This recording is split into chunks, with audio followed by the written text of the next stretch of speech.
Hello, good evening. Raymond Norris. I'm here with the chemistry lab class, week 8. Almost there, almost done.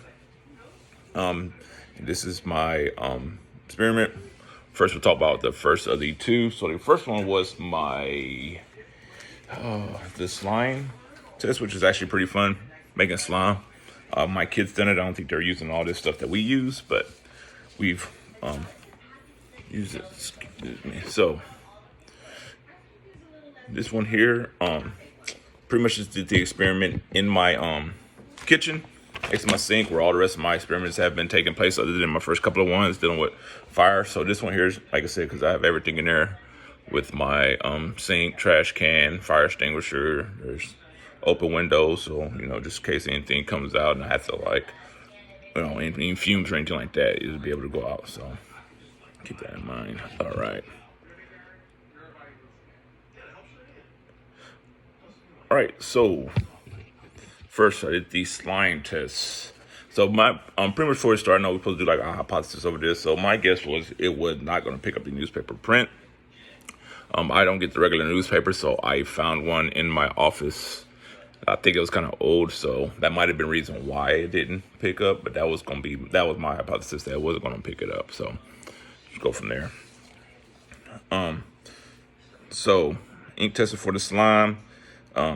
Highlighter, it did pick up. Uniball, roller pen, it picked up. Permanent marker, it didn't pick up, and dry erase marker, it didn't pick up. So when I picked it up, like I said, my kids have done this before. I don't think they, like I said, they haven't used the stuff that we use to do it. But so when I picked it up, kind of pulled some of it apart, it was, like kind of the wet, slimy feeling. So I made sure not to get it anywhere. It's a little slippery, but like I said, it wasn't nothing too crazy. For the questions, so the water soluble inks traveled onto the filter paper and their compounds were separated. The water insoluble inks did not travel on the filter paper. Slime picked up or dissolved the Unipen and the highlighter. And that's it there. Question 2, were the inks used properly classified as suitable or unsuitable? No, the inks were not properly classified during our experiment. The suitable inks included the highlighter and ink pen, and only the highlighter dissolved into the slime. So, the suitable inks were permanent ink and dry erase marker, but the dry erase marker dissolved into the putty. So that goes to my second one, the silly putty ink test. So newspaper, it did pick up some of that. Very little bit, but it wasn't a whole lot. It did pick up highlighter and it didn't pick up Uniball roller pen. It picked up permanent marker and it picked up the dry erase marker. So this one here I had to go over a few times because just to make sure that not that I was tracking or trying to be with anybody on theirs, but I was making sure that I was doing it right. But after reading it, I think I did do it right. All right.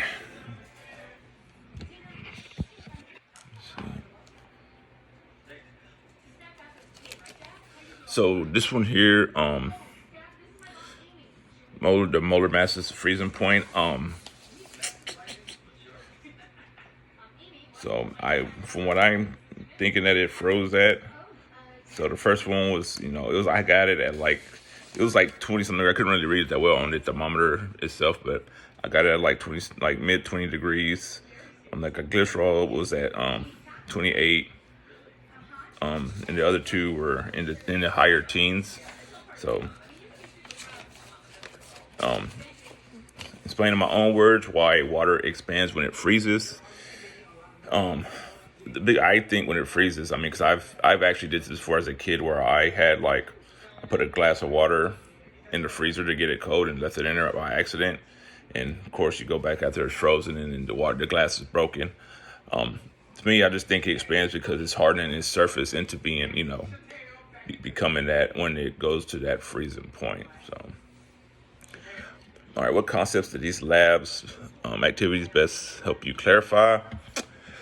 All right, so that one there is it's a little different there.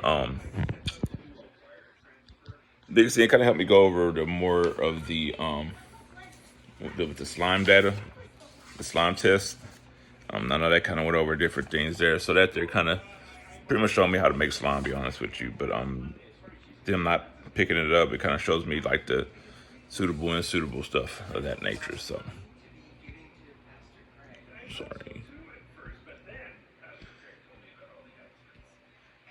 All right, and that's the biggest thing there. Other than that, I mean, I have fun doing the assignments. Kind of, like I said, I go on YouTube to kind of help with the, hey, how are, is it, am I going on the right track? So sometimes I think we get a little lost, and I think, like I said in my post, I think the confidence thing is still there. So, but like I said, overall, it was a fun experiment. I had a good time doing it. So, thank you.